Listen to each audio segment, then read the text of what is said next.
Good afternoon.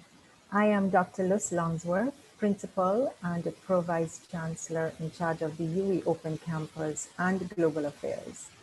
I first want to say thank you to the organizers of this Global Business Conference 2020 and to say congratulations on being able to pivot to a virtual conference for the first time. This certainly has been a year for change, and it is always good to see that we are able to continue to have various events without any delay. I am very pleased that I've been asked to speak on the topic of targeted graduates, supporting current and future global business opportunities. And I think that this is a very timely discussion as we look at the way the world has changed in the last 6 to 7 months. That has really disrupted so many industries. And it has made us think, what are we preparing ourselves and our young people for? We know what the current environment is, but what are the future global business opportunities? In this discussion, I will share with you some thoughts about the evolution into Industry 4.0, or some people will know this as the fourth industrial revolution, and how COVID has accelerated that revolution and how we need to respond, particularly when it comes to capacity building for our people, but also for the businesses that have to take advantage of these new opportunities. I'll share with you my presentation, and I hope that although this is being pre-recorded, that I will be able to get some feedback from you as to your thoughts on this matter. So the first thing that I really wish to share with you is the fact that our world has evolved, certainly over the last 3 centuries, very rapidly.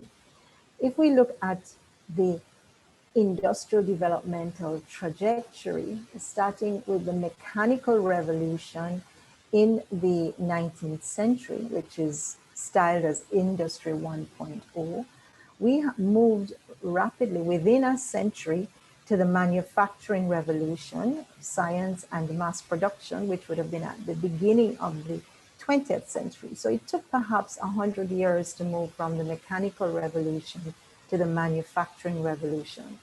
And we found that that evolution, that revolution into the digital Industry 3.0 took less than 50 years. So we're seeing an acceleration. And the digital revolution really started in the mid-20th century. But now, where are we in our new environment? We have moved so rapidly from the straightforward digital revolution into Industry 4.0, or the fourth industrial revolution. And that actually began from the beginning of the 21st century. And what are the characteristics then that we can glean from this new evolution, this new revolution? And on the screen, you will see that I have listed key characteristics of the organization in Industry 4.0. And at the center, we will see that what characterizes Industry 4.0 is the fact that the man and woman, I should say, humanity is now totally interfacing and in some ways integrating with machine, with the technology. And what that has spawned in our organizations are some changes.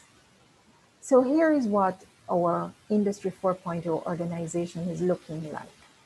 First of all, it is multi-generational. For the first time in history, many businesses have employees, management, workers, all in the same organization coming from 4 generations. Baby boomers, Generation Xers, Generation Yers, Generation Z, and maybe even 5 generations. That in itself creates a complex reality in terms of how we train, how we motivate, how we retrain, and how we focus persons who have been trained in different industrial eras. The second element, I'm going counterclockwise, is an emphasis in Industry 4.0 on what we have traditionally called soft skills. And I really take umbrage in the use of that term soft skills now, because it seems to suggest that they are in some way inferior to the hard skills, which is the competence, the technical and the functional competence that the employee will have. But given what we're going to see further on in this presentation, soft skills are actually becoming very hard to acquire skills, and therefore very important in the formation of our targeted graduates. The Industry 4.0 organization is innovative, very innovative. It has to respond to a whole new approach, and it is virtual. So in many ways, these organizations lead an existence that is not corporeal, is not physical. There is a lot of virtual engagement, and of course, we've seen how that has increased as we've moved into the COVID era. Highlighted in orange are two new elements that are very, very unusual and important as we look at the Industry 4.0 organization. One, the industry is mobile and agile. We've spoken about agility before, but the agility that we're seeing in the fourth industrial revolution is vertiginous in terms of the ability to pivot from one industry into another because of externalities. Mobile because it need not be in any single place, and also because we are talking about relying on mobile technologies.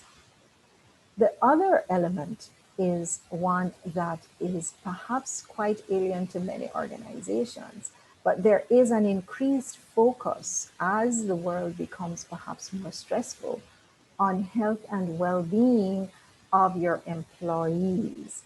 And this is translating into mind, body, and soul.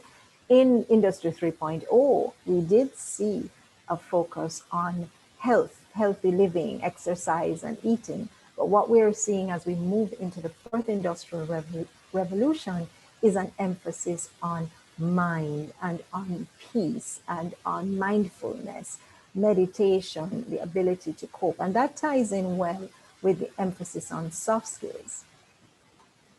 So given that structure of the organization, what are the skill sets that our graduates will need in this new environment, in this 2020, this third decade of the 21st century? What are the skill sets that they will need?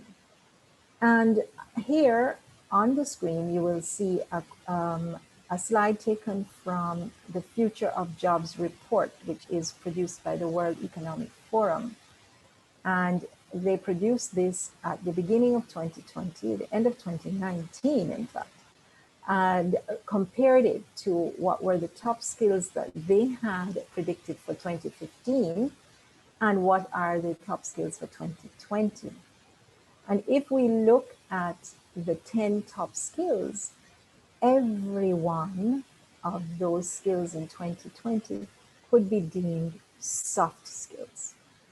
Problem solving, critical thinking, creativity, people management, coordinating with others, emotional intelligence, judgment and decision making, service orientation, negotiation, cognitive flexibility.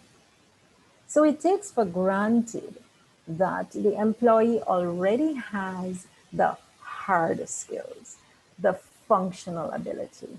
But what will make the graduate, the new employee, a success story is having these softer skills, which are all cognitive skills, really. So as we look at the kind of graduate we need to support the new global opportunities, we have to start thinking about how we train our people and how we develop some of these skills that are important for success in the new industrial context. Now, I put these here so that you could see what the University of the West Indies, in its strategic plan started in 2017, had listed as the characteristics of the ideal UWI graduate, and had put that to our curriculum developers to indicate that every program should ensure that it can reinforce the development of these skills.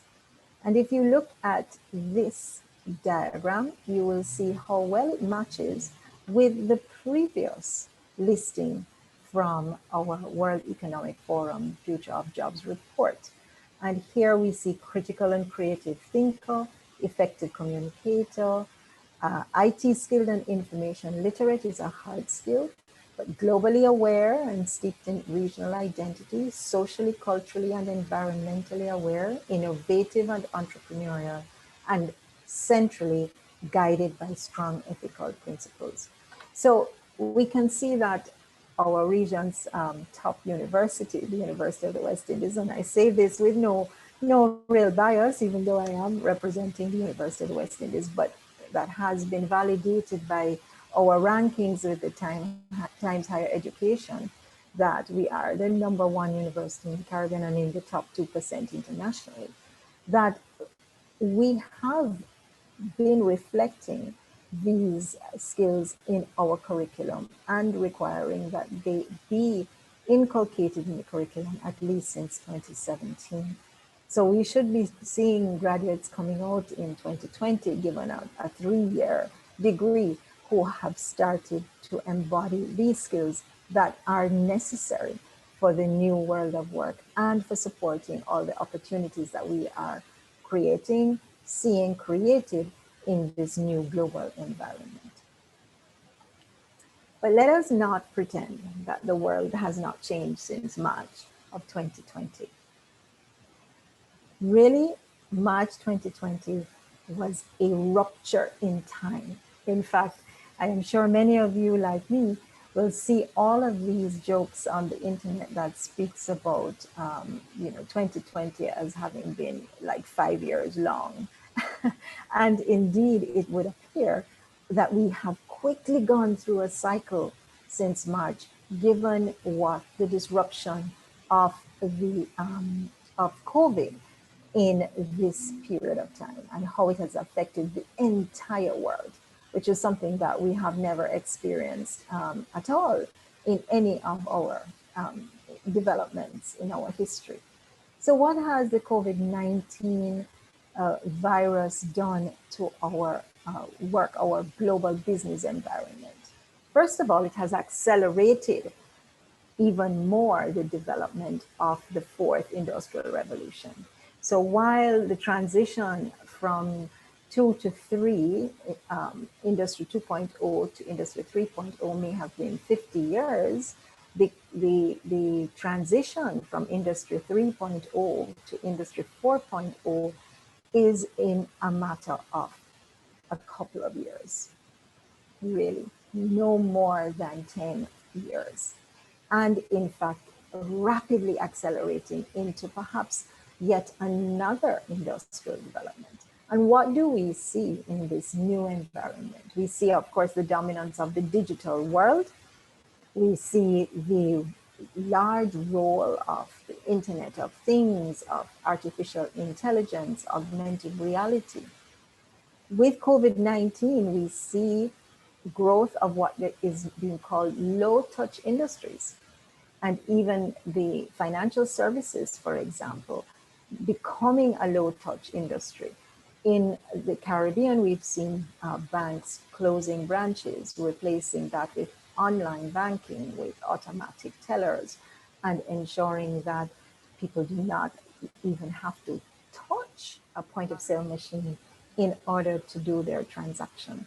So low touch industries, innovativeness in low touch industries is an area of tremendous rapid growth in our environment. And we've seen the transformation of many traditional business models overnight. The tourism industry, the healthcare industry, and of course, I will highlight here because of my own engagement in this industry, education. And education has perhaps been the industry most disrupted by COVID-19, having to not just pivot, but to move vertiginously ahead into online learning from early childhood education right up. And all of the attendant difficulties that have come because of our digital unpreparedness in our region. But this is important because it creates a lot of opportunities as well. Tourism, for example, in some of the traditional tourist areas in the developed world, they are using artificial intelligence and augmented reality to maintain an interest in tourism. I have seen where a person who wishes to visit, let's say, the pyramids of Egypt, can hire a tour guide online who will strap on a camera, a 3D camera, and will give them a 3D tour to allow them to see, the person to see the museum or the particular work of art that they would see in the Louvre or wherever.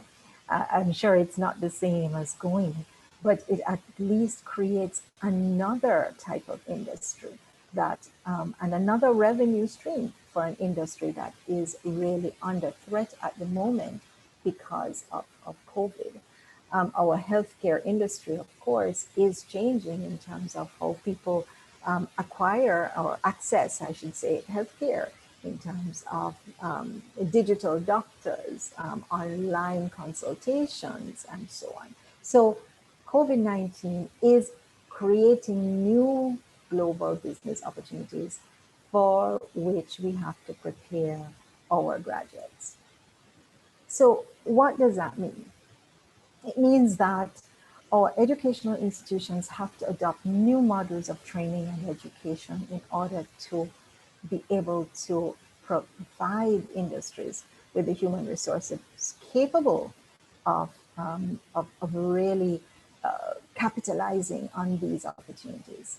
And I have a couple of recommendations. First of all, there has to be a removal of the divide that we have in our region between technical and academic training. That is something that has held us back because of the siloing of these two areas of, of, of education for our people. Secondly, in the academic realm, we have to reconceptualize what a degree is. A lot of universities are already doing that, and I think we've been, behind in looking at the use of things like micro-credentials, stackable credentials, focusing on the other skills, the softer skills, and of course, encouraging lifelong learning, professional development, and continuing education. So if we go quickly to removing the divide, and we look at the case of the OECD. If you look at every human development index, every innovation index, you will see countries like Finland, Sweden, and Germany on top. And these are countries that have worked towards an integration of both technical and academic education, where the two are seen as equally important and can not just coexist, but can be integrated in the capacity building of the student. So we must, in this region, remove the stigma that technical schools are in some way inferior to the academic institutions. I think we have started, and I've seen, since I've been in Jamaica since COVID, I've seen some really innovative and interesting developments where technical competencies and skills, things that would have been considered vocational, are now being offered alongside academic programs. And I recently had the pleasure of working with the Jamaica Center for Tourism Innovation, where they had two initiatives that I think it move in the right direction. One, they offered the persons working in the industry, particularly after COVID, persons who had been laid off, to do academic subjects such as Introduction to Spanish. And they did that with the university alongside more technical training such as, bartending, housekeeping, and so on. The second initiative is very exciting in that they have a certificate for professional hospitality and tourism management, which will be offered to students who are doing the academic certificate. And what this means is that those students will have the benefit of the theory, the academia, but also of the vocational and technical training, which normally our academic degree graduates would have had to learn on the job and start at a lower level in a hotel, for example, or an attraction before they could move into the managerial level.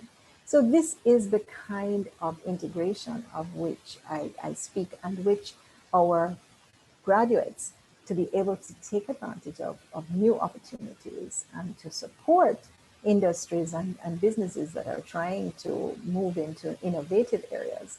This is the kind of integrated education that our region needs to look at. And indeed, our region is looking at that. And the slide that you see there is a wonderful matrix of how our academic or traditional academic environment can be mapped against our technical and vocational qualifications. So the Caribbean qualifications framework allows us to mix those various competencies against the academic progression, right up to the doctoral level. And I know that this is a core of CARICOM's, the COSAD's Human Resource Strategy for 2030, which is somewhat slow in being implemented, but is an excellent framework as we try to catch up and to move into the challenging world of Industry 4.0.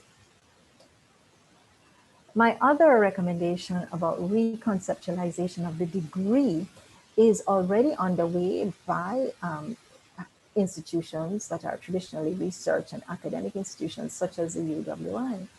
But we have here 6 possible ways of reconceptualizing the degree. First, there are flexible degree models where students, as I had mentioned, can customize their degree. So traditionally, you will have a degree that has a science bent and may possibly have an elective in the social sciences or in the humanities. But we are moving towards more eclectic types of jobs.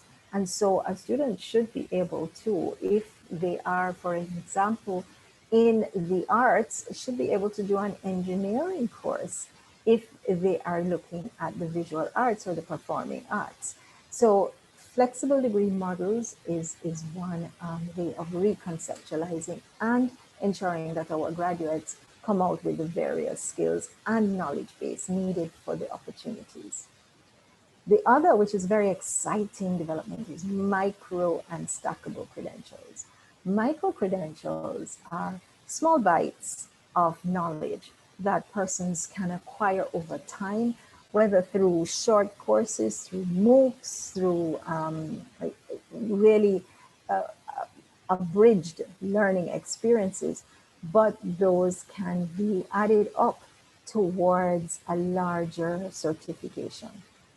So that's the micro-credentialing, and that is something that is growing, especially in the COVID-19 world, where people need to quickly, agilely change into new job opportunities. Stackable credentials is similar to what I mentioned with the tourism program, where a person could be doing a doctorate or a master's and be doing something at the level of of a certificate, and can build. One can build. So one can build from a certificate to a diploma to a bachelor's to a master's and into a doctorate, so that it builds, it stacks upward. Special purpose degrees aligned with industry. Again, very important in this environment in order to be flexible. Through close alliance to industries, universities or educational institutions can develop specialized degrees that are specific for that industry. And that would result not only in getting graduates employed, but also in getting, in reducing training costs for many industries that require specialized skills. So, for example, the global services industry, or business process outsourcing, they have certain requirements which a regular graduate from university would have to be trained in. But perhaps by collaborating with the university, they can create a degree that will already have the graduate ready for that industry. Prior learning assessment is something that the UE Open Campus already does.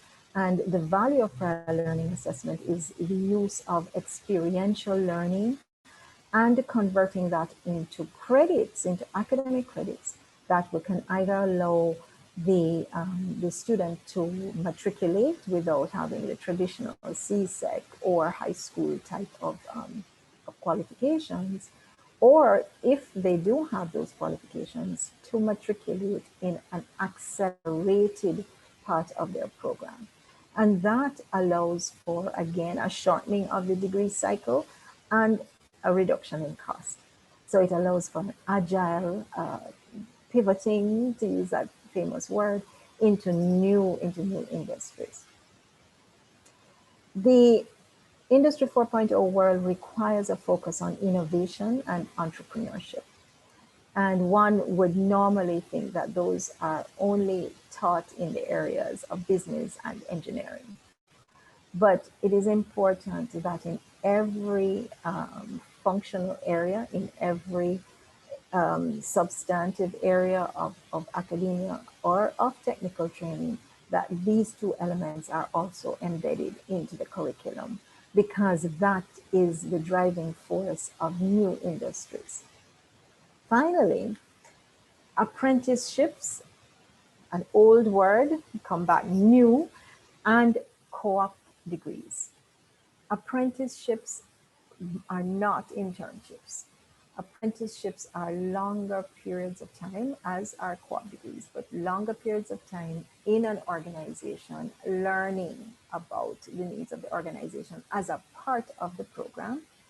And the co-op degrees that are very popular in Canada actually, or sandwich degrees, some people will call them, actually includes as a part of, let's say, a 4-year program, a 1-year stint in industry. And that, again, is one way of creating graduates that are able to cope with the current opportunities. So these are just some suggestions as to how we can target ways of ensuring that our students, our graduates, are not just prepared, but are also out on the front line seeing what is changing. Because recall that as one prepares a curriculum, the world may very well change by the time the program is offered.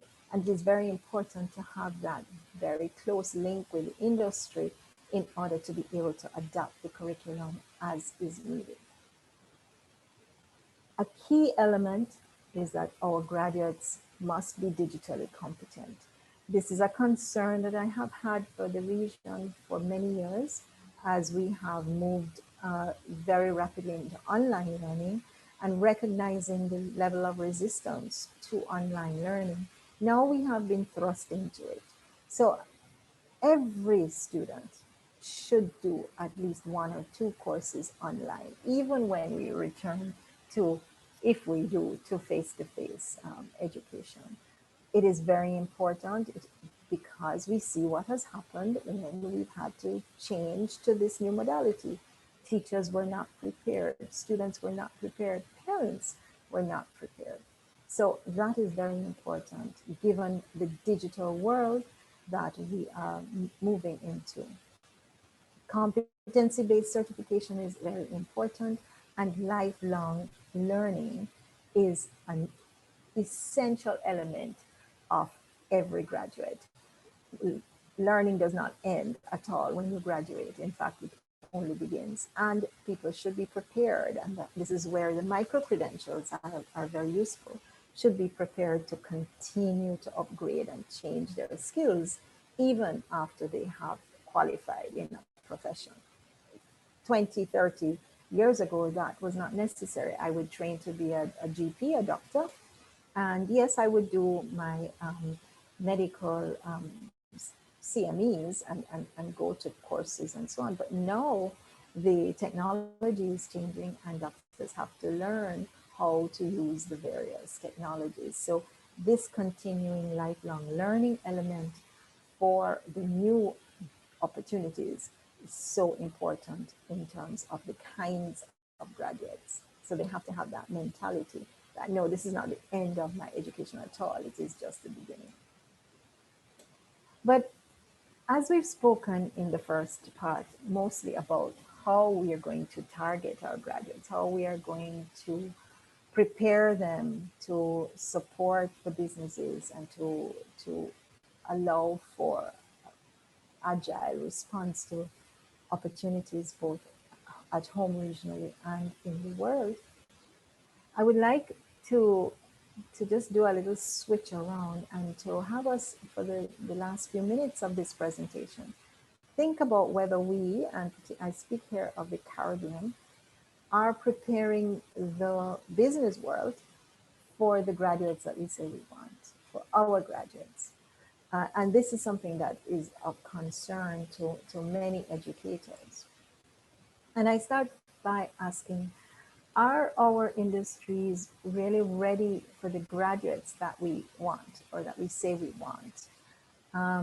And if we historicize the structural deficiencies of our Caribbean economies, we can see that in terms of our cycling through the industrial developments, we have been spending a lot longer in our cycles than the rest of the world. So our focus on commodities, on shipping raw materials, shipping banana and sugar, bauxite, really lasted for a tremendous period from the 1600s to the early 20th century. And then we shifted our focus to the service industries from the mid to the late 20th century. And that would be to tourism, financial services, and so on. But where we have a break in this evolution is our innovation focus in the region.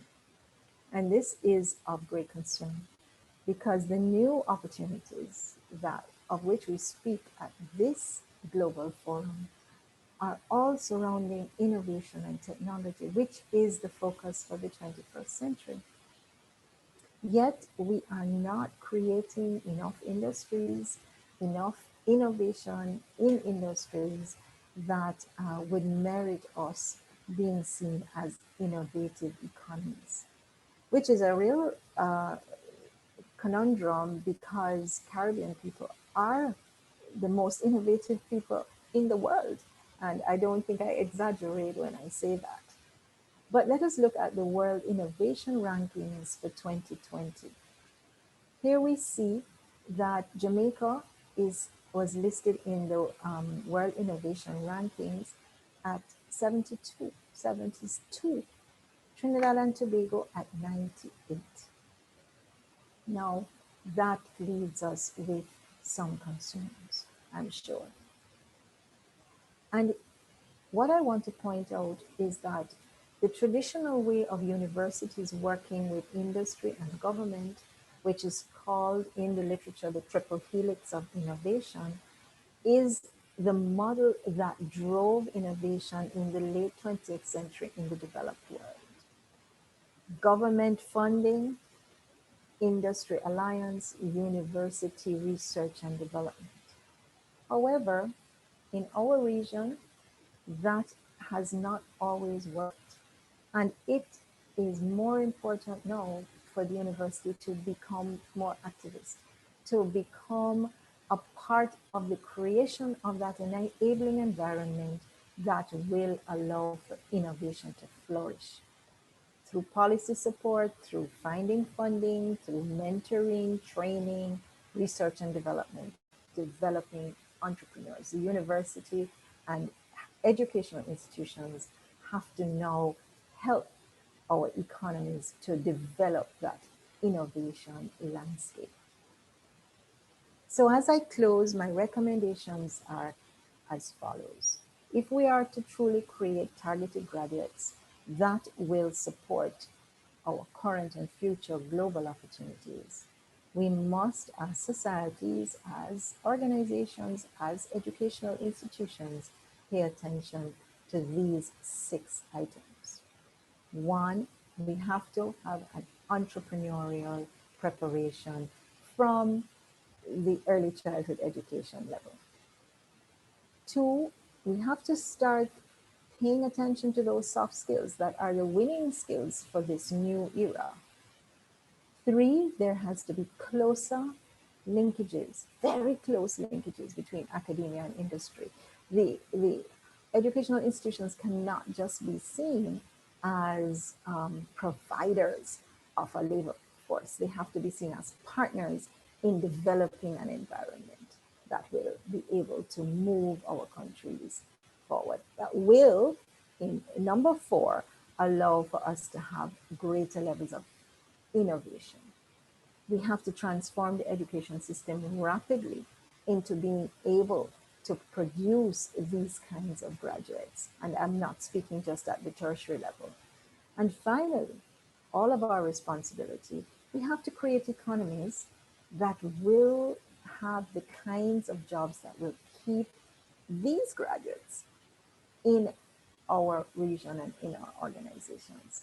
Already, some statistics show that up to 70% of the university graduates in the region leave because they cannot be absorbed into our economies. So it's both a supply as well as a demand equation. And we all have to work together, especially in this COVID era, to create that enabling environment so that we can become global players in the new economy being created by this COVID as well as the Industry 4.0 revolution. I want to thank you for your attention, and I do look forward to listening in to more of the presentations and also to having some interactions with you and to hear your views on some of the points that I have presented. Thank you very much. It has been a very wonderful experience to do this kind of presentation, and I look forward to seeing it broadcast when it is broadcast. So I thank the organizers once again and wish you all a very successful first virtual conference. Thank you, and I will say goodbye.